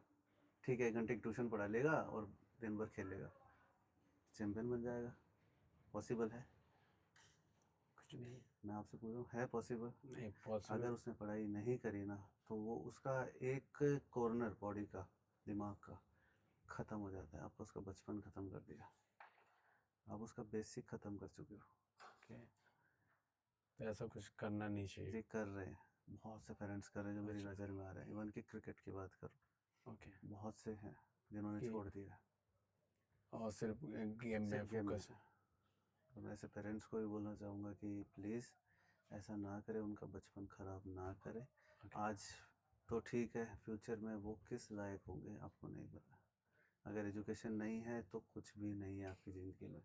हाँ, एजुकेशन होगी, कम से कम बहुत सारे ऑप्शन होंगे, बहुत बहुत से सारे। ऑप्शन होंगे हमारे पास। हाँ। आप सिर्फ लेके बैठे हो कि मुझे क्रिकेट ही खिलाना है, ओके। तो ये भी ज़रूरी नहीं कि हर आदमी विराट कोहली बन जाए। कॉमन सी बात है। बस आप रणजी भी पहुंच जाते हो तो बहुत बड़ी बात है। उसमें भी सिलेक्शन में बहुत टाइम उसमें लग भी जाता सिलेक्शन बहुत, आप सिर्फ अकेडमी में बन के रहना चाहते हो तो फिर बात अलग है। है। हाँ, उसके लिए तो फिर पढ़ाई तो पढ़ाई ज़रूरी है। देखो, पढ़ाई आई थिंक आपको बहुत सारी चीज़ें को एक्सप्लोर करने का मौका मिलता है। जी आपको नए नए लोग मिलेंगे, नई नई बातें जी मिलेंगी, और उनसे भी समझने को मिलेगा। जी जी। वो कहते हैं ना, ज्ञान ट्रांसफ़र होता रहता है। अब ज्ञान वो और अब जीने लायक हो जाते हो अपनी ज़िंदगी, हाँ। आपके पास ऑप्शंस बहुत सारे हो जाते हैं कि मुझे बहुत कुछ कर सकता हूँ मैं। नहीं, आपको नहीं लगता कि लोग पढ़ाई सिर्फ कुछ पाने के लिए करते हैं, या पढ़ाई सिर्फ इसलिए होनी चाहिए कि हमें बस एक चीज़ की समझ आ जाए कि कैसे उठना है, नहीं, कैसे बिल्कुल बैठना है, सही, ये कैसे आपके बोलना है। ग्रोथ के लिए ज़रूरी है। हाँ, मगर इसको सब लोग इसमें लाते हैं कि I am the best, best हो गए, हमने इतना कर लिया, बेस्ट हो गए। नहीं नहीं इसके लिए नहीं होती नहीं, है पढ़ाई पढ़ाई। इसके लिए नहीं होती, पढ़ाई होती है आपके जीवन का ग्रोथ करने के लिए। हाँ। आप जब जी रहे हैं ज़िंदगी, तो आपको पता होना, आप पढ़ाई है या कुछ आपको नॉलेज है, तो आप अपनी लाइफ को हर तरह से मोड़ सकते हो। यस। ठीक है, अच्छा बुरा समझ सकते हो, क्या आप कर सकते जी, हो अपनी लाइन में अटके, आप क्या कर जी, सकते हो? अच्छा सबसे बड़ी बात है अच्छा बुरा समझ सकते हो। यस, जैसे आप हो, आप आपको पता चल गया होगा कि नहीं, मैं इतना पढ़ाई में नहीं हूँ, आपने बताया छोटे हुँ, पे मैं इतना पढ़ाई में नहीं था, तो आप पढ़े थे, मैं आप पढ़ा था। समझदार थे, तो आपने लाइन, वही लाइन चुनी जी, और उसमें थोड़ा डिफरेंट वे। डिफरेंट वे पे चला गया, ये नहीं कि हम उसी में खराब बन गए, मगर बस। उससे क्या फायदा? देखिए मगर हम अच्छे बने मैं पढ़ा अपने था, एक परफेक्ट में। हाँ, मैं पढ़ा था, मुझे पता था मुझे क्या करना है, हम्म। मेरे गोल सेट हो गए थे, मैं उस रास्ते को मैंने पकड़ा और मैं चला गया और आज seriously I am stable now. हाँ, नहीं सुना है आपका, अच्छा है, बीएसएम जी, जो भी है। और जो नई पीढ़ी के प्लेयर आते हैं, उनको क्या आप बोलना चाहोगे, जो गलतियां वो मोस्टली करते हैं वो नहीं करें ऐसे? नहीं नई पीढ़ी के जितने भी प्लेयर आ रहे थे, जैसे बचपन की बात करते हैं हम, जब शुरुआत करते हैं 6 साल 8 साल 9 साल एज में, सबसे पहले आप अपनी फिटनेस पे फोकस कीजिए। ओके। फिटनेस अगर आपकी अच्छी है, आप कोई भी गेम अच्छा खेल सकते हैं, ओके। कोई भी गेम अच्छा खेल सकते हैं जो आपके ठीक है। रिक्वायरमेंट है, ठीक है। और कंसिस्टेंसी चाहिए हर गेम के अंदर कि आप रेगुलर उसको करते रहें, प्रैक्टिस चाहिए रेगुलर। अगर आप रेगुलर प्रैक्टिस पे हैं और अच्छे से जा रहे हैं, डेली प्रैक्टिस मतलब कंसिस्टेंसी है, ध्यान दे रहे हैं उस गेम में, आपको कोई नहीं रोक सकता, फिर कोई नहीं रोक कोई सकता। नहीं रोक सकता। क्योंकि मैंने देखे हैं राजस्थान में, जैसे हम लोग कहीं जाता हूँ बेटी के साथ देखने, तो बहुत सारे प्लेयर हैं, तो वो लोग लगे ही रहते हैं दिन भर, ठीक है, और बहुत अच्छा खेलते हैं, ओके। उनको देख के लगता भी है कि ये लोग ज़रूर जाएंगे। हाँ, वो डेडिकेशन हाँ, बता तो देता उनके आदमी को। पेरेंट्स से मैं मिलता भी हूँ, बात भी करता हूँ, तो वो लोग सीरियसली पूरे ना ओपन है कि हाँ मेरी जो बच्चा या बच्ची खेल रही है, हम्म। उसको वो सब सोर्सेज मिल रहे हैं ओके। रेगुलर जो ओके। उसको ज़रूरत है, गुड। और वो लोग जा रहे हैं। तो मतलब बहुत सारे लोग अवेयर हो रहे जी, हैं हर जी, चीज़ों को लेके जी, कि प्लेयर्स ऐसे ही नहीं बन जाते हैं कि जी, बस आपने रैकेट पकड़ लिया, कोर्ट पे आ गए, खेलने लगे, बस बन गए। जी, ये तो एक चलो हम एक राजस्थान की बात है। ओके। आ, मैं तो छोटा सा वाक्य, लास्ट ईयर मेरी बेटी गई थी नेशनल खेलने, ओके। ठीक है, और चलो उसकी किस्मत से गई है, कैसे गई मैं नहीं जानता, पर गई मेहनत से थी, गई है। ठीक है। बस। तो क्या हुआ, जब नेशनल गया तो मैं भी गया था साथ में, ओके। ठीक है। तो वहाँ जो प्लेयर देखे उसकी एज ग्रुप के हम्म। अंडर 11 वाले, मैं अपनी बेटी को साइड में कर रखा था और वो बच्चे अलग थे, तो मतलब मेरी बेटी में और उनमें ज़मीन आसमान का फ़र्क था, अच्छा। ठीक है। जबकि मुझे पता है, मैं जितना जानता था, मैंने कहा सब कुछ तो मिल रहा है, मैंने कोचिंग दे रखी है अच्छी खासी, सब कुछ चल रहा है, पर उनको और उनको देख रहा हूँ तो मेरी बेटी बिल्कुल डाउन थी, वो खुद नर्वस हो गई उन लोगों को देख के, उसके एज के बच्चों को देख के, वो इतने फास्ट थे, ओके। ठीक है। तो मेरी आदत है मैं सबसे मिलके बात कर लेता हूँ किसी से भी। हाँ, तो ठीक है। वहाँ कुछ बच्चे आए थे तेलंगाना से, हम्म। दो बेटी बच्चियाँ आई थी, मैं उनसे कोच से बात करने लगा, तो लकीली वो ना मुझे थोड़ा नोन मिल गया, ओके। है ना, वो वहीं साउथ से था। तो मैंने उनसे पूछा यार क्या चल रहा है, कैसे चल रहा है, बोले सर हम इन दो बच्चियों को तैयार कर रहे हैं, वो डबल्स खेलने आई थी, हम इन दोनों बच्चियों को, ये सिंगल भी खेल रही है डबल भी खेल रही है, तो हम इनको तैयार कर रहे हैं। सुबह 5 o'clock इनका सेशन स्टार्ट होता है 10 बजे तक, ओके। उसके बाद ये उनकी क्या एज कैटेगरी बता रहे हो? Under 11, under 11, 5 to 10, 10। ठीक है। उनका सेशन पहला सेशन स्टार्ट होता है, ओके। उसके बाद उनको रेस्ट दिया जाता है 2 से 3 घंटे का। ठीक है। उनकी स्कूलिंग भी उन गवर्नमेंट उठा रही है, वहाँ के एसोसिएशन उठा रही है, क्या बात है। ठीक है। अब वो स्कूलिंग क्या है उनकी, 12 बजे से 4 बजे तक है, 4 घंटे वो पढ़ने जाते हैं नॉर्मल जो टाइम है, ठीक है। उसके बाद वो फिर सोते हैं 2 घंटे, शाम को 6 बजे से उनका स्नैक्स वगैरह लेने के बाद 6 से 9 फिर ट्रेनिंग जाते हैं, तो कितना टाइम है, और और पढ़ भी रहे हैं। पढ़ भी रहे हैं। सब तो गुड बात। मतलब पूरा सेशन इस तरह से था, और वो बच्चे रेजिडेंशियल है, वहीं पर रहते हैं, ओके। उनके पेरेंट्स उनसे मिलने आते हैं हर वीक, सैटरडे संडे उनके साथ रहते हैं, सैटरडे को हम छुट्टी करते हैं। तो डाइटिशियन वहाँ, फिजियो वहाँ, हर चीज़ वहाँ जो उनको रिक्वायर्ड है, ओके। सब कुछ उनको मिलता है। और सीरियसली वो बच्चे विनर भी थे, विनर विथ। नेशनल के विनर भी थे गर्ल्स में। कुल मिला के देखा जाए तो सिंगल पर्सन की तो मेहनत होती नहीं है। नहीं सर, इसमें टीम इसमें वर्क चाहिए। इसमें टीम वर्क चाहिए। सिंगल गेम है, हाँ, बट टीम गेम है। टीम विदाउट टीम तो टीम ऐसा एफर्ट चाहिए। पॉसिबिलिटी है ही नहीं नहीं नहीं, है। आप सिंगल खेल रहे हो, आप इंडिविजुअल गेम खेल रहे हो, लेकिन आपके पीछे कौन खड़ा है ये देखना है, ये। ये टीम होनी ज़रूरी है। ओके। आपका कोच, आपका थेरेपिस्ट, आपका डाइटिशियन, आपका काउंसलर, ये ये सब आपके साथ होने चाहिए। सब होने के बाद अगर ये सब भी हैं तो एक नॉर्मल पर्सन का कॉस्ट क्या आ जाएगी, आप क्या सोच रहे सर नॉर्मल पर्सन की कॉस्ट बहुत आती है, इसीलिए कह रहा हूँ गेम बहुत महंगा है। अगर हम लोग इंडिविजुअल गेम की बात कर रहे हैं बहुत महंगा पड़ता हैं? है एज ए चैंपियन बनने एज के ए लिए बात हो चैम्पियन। रही है। जी, क्योंकि आप बड़े सेंटर और में चले जाते हो उसके बाद तो सोचने की ज़रूरत नहीं है, हम्म। लेकिन जब आप स्टार्ट कर रहे हो ओके। तब आपको बहुत सोचना है, टिल क्योंकि जब तक कोर कि वो। अच्छी नींव जी, अच्छी हो नींव अच्छी होनी चाहिए। तो आप आगे तक और जा सकते हो, जी जी। ये कहने का मतलब हाँ, है। क्योंकि बाद में तो बहुत लोग होते हैं अडोप्ट करने के लिए, हाँ। कि हमने अडोप्ट कर लिया, रिलायंस आ गया, टाटा आ गया, साई आ गया, हम यस। ले जाएंगे, वो वहाँ पे अपने आप संभाल लेते हैं। क्या बेंगलोर वाले ले गए।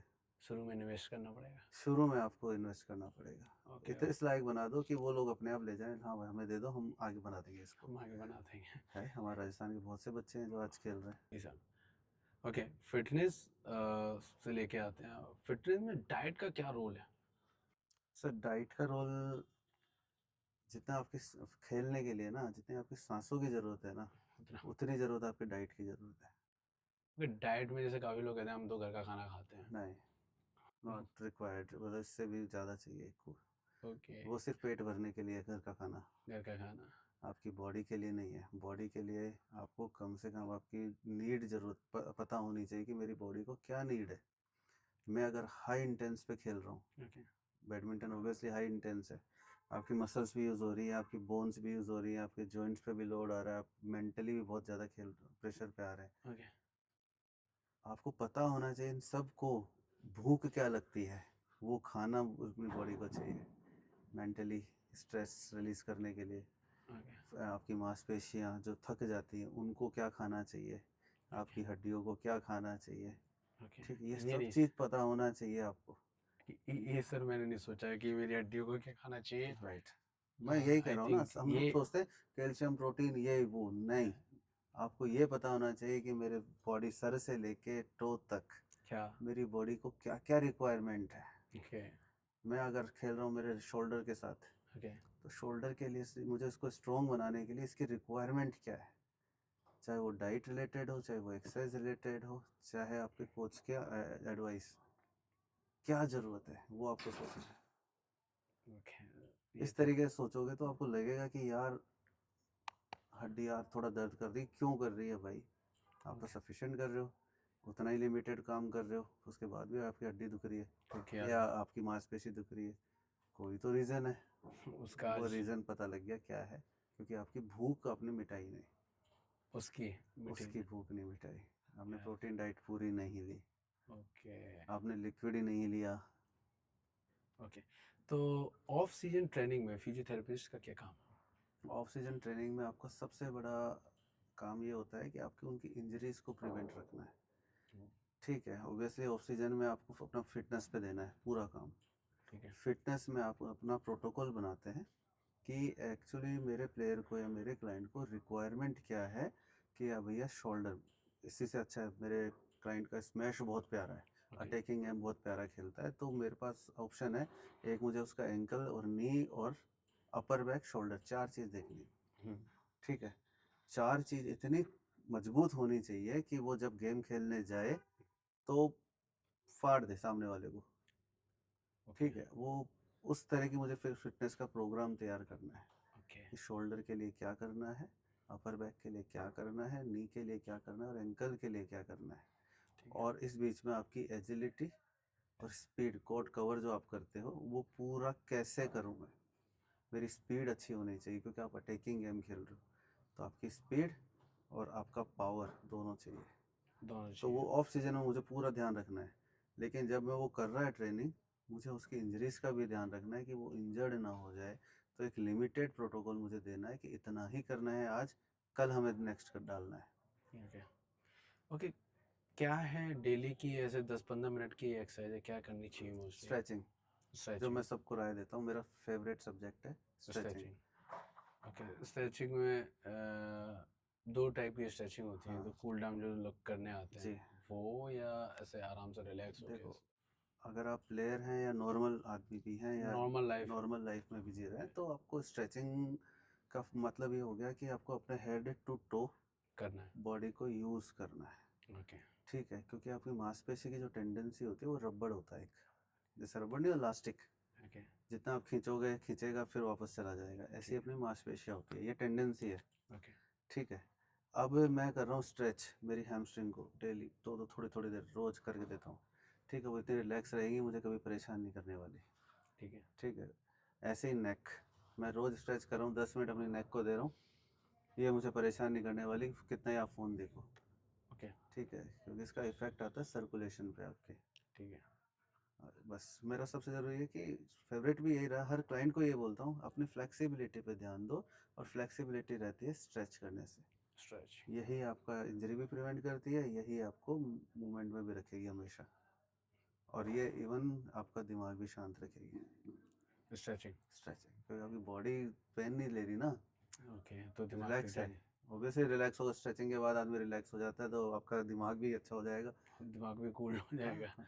ओके तो इसमें लंबे समय तक जो स्क्रीन को यूज करते हैं उनके लिए क्या है आपके लिए, ये सिर्फ स्क्रीन वालों के लिए है, मतलब जो पूरे दिन फ़ोन चलाते रहते हैं उनको कैसे दूर करना चाहिए फ़ोन के लिए? वैसे फिजियोथेरेपिस्ट हैं आप मगर देखो, फिर मैं भी तो यही कहूँगा कि अगर आपका स्क्रीन टाइम बहुत ज़्यादा है, यस 2 आवर्स 3 आवर्स, ठीक है, तो आपको इंटरवल देना ज़रूरी है बीच बीच में। ओके आपने देख लिया बहुत देर तक, अब प्लीज़ उसको रख दीजिए, ऑब्वियसली नहीं तो आपकी नेक और आई साइट ये दोनों जानी है। ये जानिए है ठीक है। और ये तो चलो हम लोग अब बच्चे बड़ों की बात करते हैं, बच्चों में तो इसके बड़े गंदे परिणाम आ रहे हैं, छोटे बच्चों में। ओके ठीक है, आजकल एक बीमारी सी जनरेट हो, आजकल नहीं है, होती तो पहले भी थी, पर अब बहुत ज़्यादा हो गई है कोरोना के बाद। ओके उसको हम कहते हैं ADHD और ऑटिज़म। ओके ठीक है, छोटे बच्चों के अंदर, जो कोई बीमारी नहीं है, लेकिन वो ऐसी बीमारी है, वो लाइलाज है। आपने स्क्रीन देख ली, ठीक है चल रहा है, बच्चे हम दे ही देते हैं, ठीक है यार तू थोड़ी देर शांत रहिए, फ़ोन पकड़। फ़ोन पकड़ ऑब्वियसली पेरेंट्स दे रहे हैं, बहुत पेरेंट्स दे रहे हैं, दिन भर वो करता रहता है, उसको नहीं पता वो क्या देख रहा है, पर ओके कुछ चल रहा है, जैसे वो करता है वीडियो चल जाता है, वो खुश हो जाता है, कुछ चल रहा है, फिर चेंज किया, फिर चेंज किया, पता नहीं है उसको उसको नहीं पता है, बस उसको बस बस ये उसको मज़ा आने लग गया। अब वो मज़ा इतना एडिक्शन में चला गया कि वो बिना फ़ोन के नहीं रह रहा है, और पेरेंट्स भी ये देखता है कि ना मेरा बच्चा इरिटेट हो रहा है, परेशान करेगा, ऑब्वियसली लोग क्या कहेंगे, दिन भर रोता है, ये तो ये लो फ़ोन ले ले। लेकिन उसका जो एडिक्शन है ना, उसको एक बीमारी की तरफ ले गया कि वो बच्चा लिमिटेड हो गया, उसके सोचने समझने की क्षमता खत्म हो गई है, ओके कि उसको इतना पता है कि मुझे ये करना है। बस इसमें मज़ा है ठीक है, उसका ब्रेन वहीं स्टक होता है। ठीक, अब आगे क्या, वो सोचता क्या है, कुछ और सोच नहीं, फिजिकली वो वर्क करना बंद कर देगा बिल्कुल, उसको सिर्फ ये चाहिए कि बस टीवी देख लिया, अरे फ़ोन देख लिया, अब उसका लाइफ निकल जाएगा। वो बच्चे अपनी दुनिया बना देते हैं, यस ये ऑटिज़म होता है। वो अपनी ही दुनिया बना लेते हैं, उनको किसी से कोई मतलब नहीं होता, वो जो करना चाहते हैं वही करेंगे, वो पेरेंट्स की नहीं सुनते, वो सोसाइटी की नहीं सुनते, किसी की नहीं सुनते। इवन कि बहुत से बच्चे जो छोटी एज में वो बोलना ही बंद कर देते हैं। इसी कारण जी, इसी कारण आवाज़ है, लेकिन वो बोलना बंद कर देते हैं। क्यों? क्योंकि उनका जो ब्रेन है वो स्टक हो चुका है, रुक बता ही चुका है। नहीं पा रहा क्या करना है क्योंकि आपने उसकी जो ग्रोथ एज के अंदर जो जब ग्रो करता है उनका ब्रेन, आपने उसको वहीं लिमिट कर दिया कि आप ये स्क्रीन ही देखो, इसके बाद कुछ नहीं है। वो बच्चा कैसे आगे बढ़ेगा? ये भी बात सही है हम लोग एक बायोलॉजिकली एक ना मानते हैं कि बच्चा जब जन्म लेता है, जन्म से पेट में होता है, तब से 13 साल की उम्र तक उनका ब्रेन डेवलप होता है, वो सीखता है नई नई चीज़, स्किल्स, ये सब कुछ भरता है धीरे धीरे मेमोरीज में। आप उसको 1.5 साल के बच्चे को दे के बैठ चुके हो, तो 1.5 साल का बच्चा वहीं रह गया ना, यस एक स्क्रीन पे। उसने सोचा ही नहीं कोई चीज़ को, पाना ही नहीं चाहेगा वो, खाना दे दिया तो ठीक है, मोबाइल चल रहा है, खा रहा है, कुछ भी चल रहा है, हाँ मोस्टली ऐसे पढ़ाई होता है चल कि रही है तो ये लो फ़ोन पे चल रही है, चल रही है तो चल रही नहीं, कोई बात नहीं। कोई बात नहीं ये चीज़ हो गई है, और ये बहुत गंदी बीमारी हो गई है आज के टाइम की। ओके ऐसे तो बच्चों को भी हम लोग देखते हैं। तो इसमें किसका गलती है ऑब्वियसली पेरेंट्स की, ओके उनकी नेग्लिजेंसी की, कि वो लापरवाही कर जाते हैं, नज़रअंदाज कर रहे हैं कि कुछ नहीं है कुछ नज़रअंदाज। नहीं जी, है कुछ नहीं है मगर बहुत बड़ी है बहुत केसेस आने बढ़े हैं कोरोना के बाद, क्योंकि उस समय सिर्फ एक मोबाइल सोर्स हुआ करता था आपको कोरोना में, कि यस आप उसके सहारे बैठे हो। दिन भर पेरेंट्स घर में, बच्चे घर में, वो उनको डिस्टर्ब करते थे, पेरेंट्स को आता था गुस्सा, ले तू फ़ोन ले, हमको शांति से रहने दे। ये हुआ है बहुत, ओके इससे काफ़ी प्रॉब्लम बढ़ रही बहुत बहुत इफेक्ट हुआ है। ओके अब आते हैं इसमें, आपको अभी तक का सबसे कोई मुश्किल केस कौन सा है? ऐसा आया हो कि आप थोड़ा सा टफ हो, ऐसा कुछ हुआ है? ठीक ऐसा ही है, एक बार हाँ, ऐसा हुआ नहीं है कभी, पर ओके। हाँ ऑन फील्ड ऑब्वियसली हमें बहुत जोर आता है। कैसे? टफ नहीं कह सकता कि मेरे साथ प्लेयर खेल रहा है मेरे सामने, मैं बैठा हुआ हूँ, एकदम से उसने स्मैश लिया और उसका शोल्डर रुक गया, ओके, स्टक स्मैश। हो गया। ओके। अब वो हिला ही नहीं पा रहा हाथ को, उसका गेम वहीं ख़त्म हो गया। अब वो चिल्ला रहा है दर्द के मारे। ओके। अब वो करे क्या उस समय? तो ये सबसे टफेस्ट सिचुएशन आती है, क्योंकि उसको खेलना शोल्डर से है। कौन सा होता है? खेलेगा कैसे वो? फिर क्या हुआ था? उसने थोड़ा शांत किया। सबसे पहले तो ज़रूरी है कि मुझे अपने उसको प्लेयर को शांत करना है, क्योंकि दर्द के मारे वो चिल्ला रहा है। ओके। ठीक है, बाद में पता लगता है वो प्लेयर ऑलरेडी इंजर्ड था, और वो सिर्फ अपनी शेकी में, चलो ठीक है खेल लूँगा मैं, तो कुछ नहीं होता इससे। मैंने कहा क्या? इंजर्ड था? बोले हाँ सर, उसका लॉक हो गया, कंप्लीट टीयर हो गया। मैंने उसको स्टेबल किया। मैंने कहा गेम के लिए मैं अलाउ नहीं कर सकता आपको, ये शोल्डर ख़त्म हो जाएगा, क्योंकि आप ऑलरेडी तोड़ चुके हो, टूटा हुआ था और तोड़ चुके हो। अगर इससे ज़्यादा जाता है तो बहुत मैक्सिमम इंजरीज हो जाएंगी, आपका लाइफ में ही नहीं खेल पाओगे उस पर। स्वेल होके वो बहुत मोटा हो गया शोल्डर ही। ऐसे कैसे जाते हैं? तब हमें थोड़ा दिन आता है यार, अभी इस समय इसको खिलाना ज़रूरी था, क्यों? ये मेंटली स्ट्रांग नहीं है। ठीक है, अगर ये डाउन हुआ ना तो हमेशा के लिए डाउन हो जाएगा। और फिर तो ये लाइफ एक भी तो टफ है। टाइम आता है हम लोगों के लिए कि उसको खिलाएं कैसे। खिलाएंगे कैसे? मगर उसको भी तो यही देखना चाहिए कि अब पर जो इंजरी है गलती उसकी प्लेयर। थी कि उसने मुझे इन्फॉर्म नहीं किया कि मुझे शोल्डर पेन है। ओके। नहीं, हम लोग उसको पहले रिपेयर करते, उसके बाद उसको मैं कोर्ट पे भेज देता। ऐसा कभी करे ही नहीं प्लेयर, जी जो नहीं, भी प्लेयर प्लेयर को लाइफ है। अपनी कोई चीज़ को छुपाना नहीं चाहिए, एटलीस्ट अपने फिजियो और अपने कोच से ओके। जैसे क्लियर है कि आप, हमेशा क्लियर रहे कि चल क्या रहा है। बताओ, एक इंजरी है ऊपर से, तो लाइफ ही कौन सा खराब हो इंडियन जाएगी। टीम की प्लेयर है लाइफ जो खत्म आप है? बहुत शोल्डर ज़्यादा के बाद आज फिटनेस उसको मेरे ख्याल से डेढ़ फिजिकल दो साल रखोगे। होने को आए, अभी तक वो वापस नहीं ओके। आया खेलने। कुछ अभी तक नहीं है। अभी तक नहीं आया। ओके। माइंड के ऐसे चक्कर में नहीं आया, या ये मेंटली भी, और फिर रूल पेरेंट्स भी है अलाउ कि नहीं करते कि 5 तू मिनट ऐसे में इंजर्ड रहेगा तो जो आगे क्या प्लेयर करूँगा। की इंजरी हो जाती है सही और कर भी सकते काम है, हो, वो डर। बैडमिंटन ही नहीं है, वही वो कह रहा डाउन बैठा डिपेंड दिया। करता है आपकी इंजरी कैसी है। ओके, अगर उस दिन खेल लेता अगर तो नॉर्मल ट्विस्ट ये है, छोटी सी ऑब्वियसली मैं गलती 5 आज मिनट भी उसको नहीं लगेंगे खत्म उसको कर ठीक चुकी करने, थी, करियर ही और उसको खत्म वापस कर। ग्राउंड में भेज देंगे हम लोग। ओके। ओके। एक बैडमिंटन प्लेयर या कोई भी स्पोर्ट प्लेयर को ले लें, हम्म। सबसे पहले क्या करना चाहिए? मतलब एज ए एक्सरसाइज में जो आपने बताया आपकी ना, फिटनेस, स्ट्रेचिंग है, सबसे पहले फिटनेस। फिटनेस। फिटनेस में स्ट्रेचिंग, ओके। आपकी जॉइंट अगर फ्लेक्सिबल है, मसल आपकी पूरी मूवमेंट में है, जॉइंट आपके मूवमेंट में है, आपकी बॉडी बिल्कुल लीन है एकदम बढ़िया। ओके। ठीक है, फिर आपको चाहिए ताकत। पहली स्टेज फ्लेक्सिबिलिटी, फिर ओके। आती है ताकत, स्ट्रेंथ। ओके। ठीक है, तीसरी आती है टेक्निक। ठीक है। ये स्टेज बाय स्टेज आपको जाना है। ओके। तो आपकी बॉडी को पहले लचीला बनाओ, फिर उसको मजबूत बनाओ, चीज़ों को जो ज़रूरत है।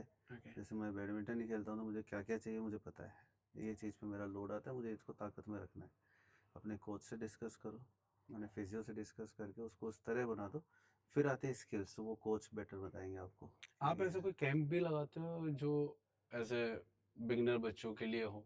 ऐसा कुछ नहीं, प्लान हम है? लोग करते हैं, क्या जैसे क्या प्रोसेसिंग है, जैसे कोई प्रोसेस। नया आना चाहे, जैसे हमारे वीडियो के थ्रू आना चाहे कोई आपके पास? नहीं, हम लोग असेसमेंट करते हैं। ठीक है, असेसमेंट में यही होता है कि एक फिजिकल असेसमेंट होता है और एक होता है गेट असेसमेंट। ओके। तो हमको, मेरे पास ऐसे कुछ डिवाइसेस भी हैं ओके। जो मेरे ख्याल से राजस्थान में भी नहीं है अभी जल्दी से। ओके। ठीक है, जिस पे हम लोग असेस करते हैं, गेट असेसमेंट कहते हैं। उसमें कुछ सेंसर हम लोग लगाते हैं, तो ठीक। आपके चलने का, खड़े होने का, ओके। घूमना फिरना जो भी कुछ होता है वो सब उसमें रिकॉर्ड होता है। आपकी बॉडी कहाँ परेशान कर रही है, कौन सा जॉइंट आपका टेढ़ा जा रहा है, कौन सी मसल आपको सबसे ज़्यादा लोड ले रही है चलने में, जो डिस्टर्ब कर रही है, वो सब उसमें स्कैन हो के आ जाता है, लाइक एमआरआई। इस पे तो एक सेपरेट वीडियो बनानी पड़ेगी। जी जी, है मेरे पास, मैं दे दूंगा, कभी चाहिए तो हम लोग बना के रखते हैं। ठीक है। ठीक है, दूसरा होता है फिजिकल असेसमेंट, कि दैट मीन्स मैंने जो असेस किया है, जो स्कैन किया है, वो एक्यूरेट है या नहीं है, मुझे उस पर काम करना है। तो उस पूरे असेसमेंट को लेके मुझे 2 से ढाई घंटे लग जाते हैं एक क्लाइंट के ऊपर। एक। लेकिन जब असेस कर लिया तो मुझे, मेरे पास, मुझे पता है इसको बीमारी क्या है। ठीक है। उस बीमारी को हम ट्रीट करते हैं, ऑब्वियसली वो रिकवर होगा।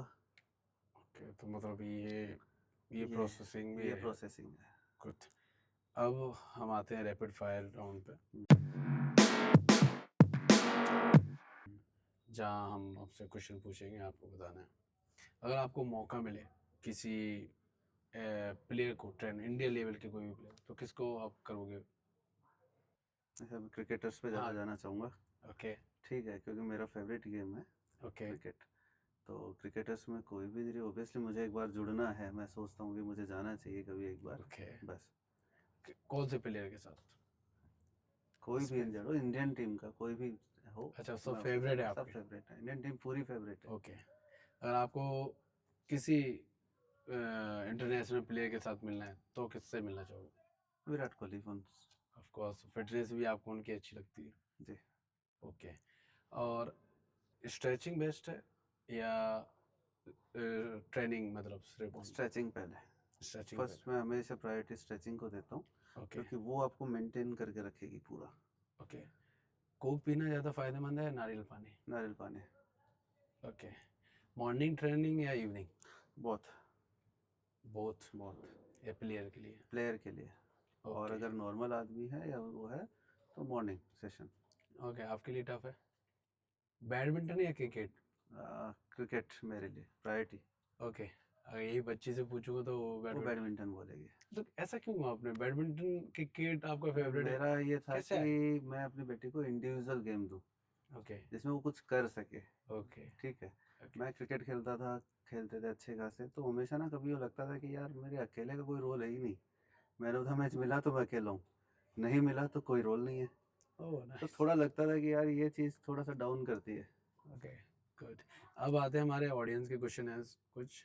सर, बैडमिंटन में बैक पेन को कैसे कंट्रोल करें? हम्म। आप पहले अपनी बॉडी को फ्लेक्सिबिलिटी में लेके आइए, आपकी हैमस्ट्रिंग को रिलीज़ कीजिए, सबसे ज़रूरी है हैमस्ट्रिंग। ओके। जिसको भी अगर प्लेयर अगर बैक पेन की शिकायत कर रहा है, उसका हैमस्ट्रिंग हमेशा टाइट होगा, ओके। ज़रूर टाइट होगा। पहला हमें उससे वो असेस करना है, अगर वो टाइट नहीं है। दूसरा होगा क्वाड्रिसेप्स। ओके, ठीक है, इन दोनों को इनको अगर, थोड़ा अच्छी तरह डिटेल में। क्वाड्रिसेप्स हो गया आपका फ्रंट पार्ट थाई का, ओके, दिस। और ये पेट तक जाता है, ये ओके। इलियोसवास इसको कहते हैं हम लोग, क्वाड्रिसेप्स को, और पेट के बीच का हिस्सा ओके। इलियोसवास कहते हैं। इस इलियोसवास। जी। ठीक है, ये एक मांसपेशी होती है जो हिप जॉइंट को स्टेबल करके रखती है। ठीक है। क्वाड्रिसेप्स हो गई आपकी फ्रंट थाई, हैमस्ट्रिंग हो गई आपकी बैक थाई। ओके। ठीक है। अगर आप इन दोनों तीनों को ना मेंटेन करके रखते हैं, या फ्लेक्सिबिलिटी पे रखते हैं, या उनको स्ट्रेच करते हैं डेली, बैक पेन नहीं आएगा जल्दी से आप। ओके, तो ये था आपके सवाल का जवाब। मोटापे वाले लोग, दूसरा क्वेश्चन, मोटापे वाले लोग फिजियोथेरेपी से कैसे फ़ायदा ले सकते हैं? मोटापे वाले लोग अपनी बॉडी को ना, ये हो गया कि यूज़ करवा के कह सकते हैं हम लोग, हम्म। कि आप ना खुद तो नहीं करेंगे, मुझे पता है, अगर करते तो आप मोटे नहीं होते इतने ज़्यादा। ठीक यस। है, वो कई बीमारियों की बात अलग है, लेकिन जो यूज़ नॉर्मल हैं और फिर भी मोटे हैं, अगर वो यूज़ करते तो मोटे नहीं होते। तो हमारा यही होता है कि हम लोग उनकी बॉडी को यूज़ करवाते हैं, जो पार्ट वो यूज़ नहीं कर सकते हम उनको यूज़ करवा सकते हैं। ओके, तीसरा क्वेश्चन है, ये पूछ रहे हैं घर पर करने वाली 3 बेस्ट स्ट्रेचिंग एक्सरसाइज बताएं। हैमस्ट्रिंग। ओके, इसकी। हैमस्ट्रिंग सबसे बेस्ट और इजी है प्रोसेस। ओके। ठीक है, सीधा लेटना है, पैर, एक पैर को बिल्कुल डाउन ज़मीन पर रखना है, दूसरे पैर को उठाना है 90 डिग्री का पोर्शन, और बार बार नी को बेंड करना है, सीधा करना है। सबसे प्यारी स्ट्रेचिंग होती है। ओके, चौथा क्वेश्चन, क्या बैडमिंटन में इंजरी के बाद कैरियर खत्म हो जाता है? नहीं, ऐसा नहीं है, अगर आप सही गाइडेंस में जाते हो तो कभी नहीं। Okay, rehab web complete rehab कर। कंप्लीट करते हो, वापस खेल सकते हैं। ओके, तो डोंट वरी, सारे ऑप्शन ओपन है अभी। और लास्ट क्वेश्चन है हमारा, लचीलापन कैसे बढ़ाएं बिना फुर्ती खोए? फ्लेक्सिबिलिटी। फ्लेक्सिबिलिटी। हाँ। स्ट्रेचिंग। ओके। जॉइंट रेंज जो होती है आपकी, उसको पूरा बना के, पूरा यूज़ करके। ओके। ठीक है, हमारे जॉइंट जो होते हैं, चाहे वो नी हो, चाहे एल्बो हो, चाहे नेक हो, हाँ। एक लिमिटेशन होती है कि वो इतना ही बेंड हो सकता है, इतना ही सीधा हो सकता है। ओके। एटलीस्ट वो पूरा करता रहे, वो कर ले। दूसरा है स्ट्रेचिंग, कि आपकी मसल्स को वो लास्टिसिटी में ले आए, लचीला बना के रखे, बहुत है। आप अच्छा परफॉर्म कर सकते हो। और फास्ट भी बने रहोगे। फास्ट भी बने रहो, मैं बल्कि और अच्छी स्पीड आ जाएगी। ओके, ऐसा कुछ नहीं है कि आप नहीं नहीं फ्लेक्सिबिलिटी कर रहे हो तो अभी स्पीड नहीं नहीं डाउन हो नहीं, जाएगी। बहुत अच्छी स्पीड हो जाएगी, बहुत अच्छी स्पीड हो जाएगी। ओके, तो ये हमारे साथ सर थे विकास सैनी जी, जो कि BSM न्यूरो के ऑनर भी हैं। जी। ओके, तो आखिरी आप क्या मैसेज देना चाहोगे हमारी ऑडियंस को और बैडमिंटन प्लेयर को और स्पोर्ट वाले प्लेयर को? क्या चीज़ें ध्यान में रखनी चाहिए क्या? मैं तो इतना ही कहूँगा अपने प्लेयर्स को ओके। कि आप अगर आप खेल रहे हैं तो अपने शरीर का ध्यान रखिए। ओके। ठीक है, अपनी बॉडी का या यूज़ कीजिए, ओके। उसको लचीला बनाइए, उसको ओके। ताकत में रखिए, फिर आप गेम खेलिए। ठीक है। अगर आप डायरेक्ट जाते हैं, आप इंजर्ड होंगे तो हम लोग हैं कि वैसे तैयार करने को, लेकिन इंजरी आपके गेम को आपसे दूर ले जाएगी। ओके। इतना सा आपको फोकस करना है। ओके, बाकी की आपको जानकारी चाहिए तो हमने डिस्क्रिप्शन में इनका नंबर और उनकी लोकेशन डाल देंगे, तो वहाँ पे भी जा सकते हो आप। इजी प्रोसेसिंग है ना?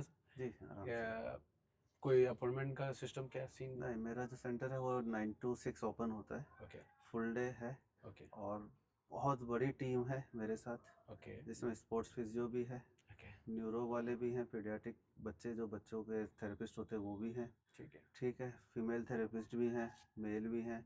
अबाउट 25-30 ऑलमोस्ट स्टाफ है मेरे पास, जो वो ओके। लोग देखते हैं। ठीक है, तो thank you so much everyone. अगर आपको ये वीडियो पसंद आई तो like. Thank you. Thank you sir, thank you so much again.